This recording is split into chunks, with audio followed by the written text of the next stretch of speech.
Boa tarde a todos, eu me chamo Francisca Thalia e hoje a gente vai estudar um pouco sobre ótica, dando ênfase no princípio de propagação retilínea da luz.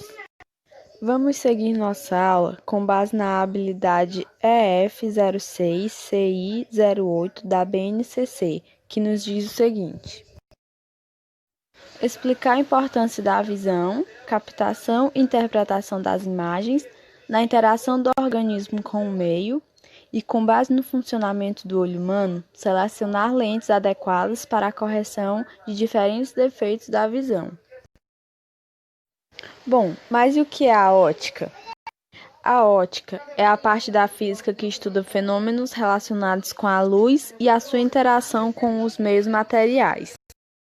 O seu desenvolvimento se deu com a publicação da teoria corpuscular da luz por Isaac Newton.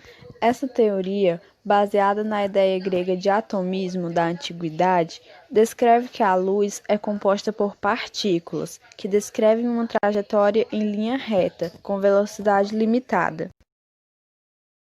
Bom, mas afinal, o que é a luz? A luz é uma forma de energia que se propaga por ondas eletromagnéticas. Ela pode se propagar no vácuo com velocidade de aproximadamente 300.000 km por segundo. Bom, a velocidade de propagação da luz sempre foi uma dúvida dos cientistas desde as civilizações mais antigas. O cientista Empédocles defendia que a luz tinha velocidade infinita. Ptolomeu e Euclides acreditavam que ela era emitida pelos olhos.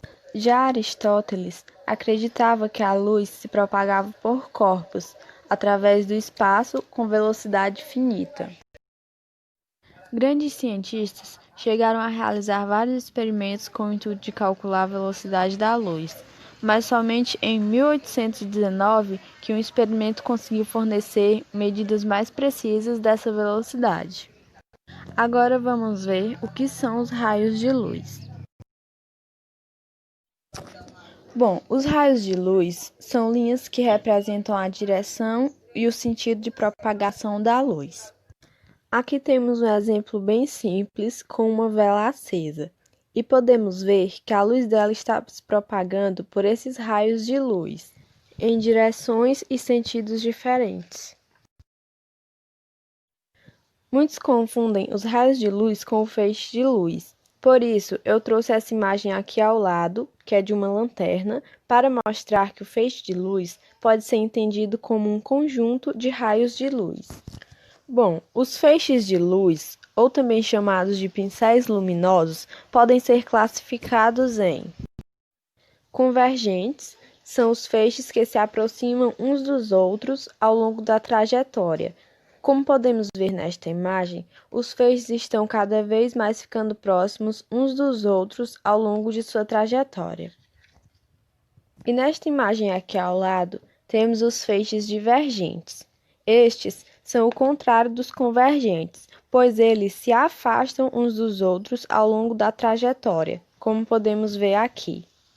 Já os feixes cilíndricos, eles mantêm uma distância constante uns dos outros, ou seja, não são paralelos.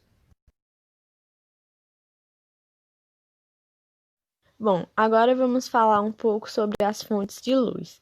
As fontes de luz, como o próprio nome já diz, são corpos capazes de emitir luz, seja dela própria ou refletida, sendo classificadas em primárias, que são aquelas que produzem a própria luz que emitem, e secundárias, que são aquelas que emitem a luz refletida de outras fontes. Aqui temos 3 exemplos de fontes primárias, que é o Sol, uma vela e uma lâmpada. Estes corpos, eles emitem a própria luz. Eles também são chamados de corpos luminosos. Já aqui temos 3 exemplos de fontes secundárias. Temos a Lua, os planetas e o rosto de uma criança. Estes corpos também são chamados de corpos iluminados. Por exemplo, a Lua, ela não tem uma luz própria. A luz que vemos da Lua é a luz que é refletida do Sol. Esses planetas também.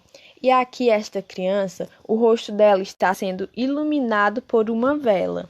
Ou seja, todos estes corpos, eles necessitam de um outro corpo que tenha luz própria para que reflita a luz neles. Agora vamos ver um pouco sobre a formação das imagens dentro do olho. A pessoa iluminada por uma fonte reflete raios de luz em todas as direções. Entretanto, apenas alguns desses raios passam pela nossa pupila, como vocês podem ver nessa imagem aqui. Isso ocorre por conta do princípio de propagação retilínea da luz, que é o que veremos mais adiante. Mas de antemão, vocês já devem estar se perguntando: se a imagem está invertida, por que vemos direito? Isso acontece porque quando os raios de luz chegam na retina, ela transforma esses raios de luz em informação. Aí o cérebro decodifica essas informações, tornando-as direita. Para poder ver com nitidez um corpo, a sua imagem produzida pelo cristalino precisa estar formada exatamente sobre a retina. Agora, como eu disse, vamos ver o princípio de propagação retilínea da luz. Este princípio nos diz que num meio homogêneo e transparente, a luz se propaga em linha reta. Nesta imagem aqui abaixo, ela mostra que quando um anteparo opaco está de frente para uma fonte pontual de luz, ele receberá uma parcela dos raios de luz, mas a parte oposta à fonte pontual ficará escura. Então, essa região que não foi atingida pelos raios de luz é denominada de sombra, que por definição é entendida como uma região onde não há luz. Se o princípio da propagação retilínea da luz não fosse válido ou não se verificasse, a sombra e o objeto que foi gerado poderia ter formas completamente distintas. Outra forma de se verificar que o princípio da propagação retilínea da luz realmente existe é por meio da câmara escura. Bom, a câmara escura ela é composta basicamente por uma caixa completamente fechada e com apenas um orifício para que a luz possa se propagar e um papel vegetal no fundo da caixa, como mostra a imagem abaixo.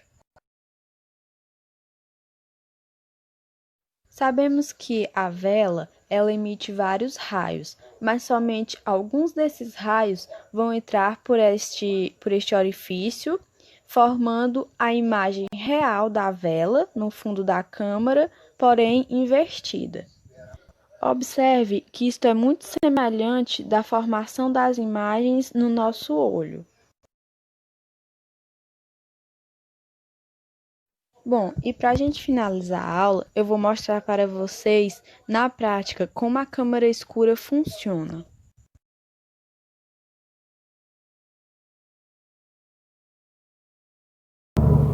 Bom, gente, e para finalizar a nossa aula, eu trouxe aqui um experimento bastante simples, que eu falei para vocês nos slides, que é a câmara escura. Esse experimento, ele é muito simples, é um experimento de baixo custo, e eu produzi ele em casa, e eu trouxe um para mostrar para vocês, mas eu peço que na próxima aula vocês tragam um do mesmo modelo que eu fiz. Essa câmara escura, para produzir ela, eu peguei apenas uma caixa de papelão. Aqui no fundo eu adaptei uma folha de papel vegetal e aqui eu fiz um orifício, que é por onde vai passar a luz, e aqui é um corte que eu fiz, que é por onde a gente vai observar as imagens formadas. Agora a gente vai ver algumas imagens que são formadas por esta câmera. São imagens que a gente vê imagens real e invertida.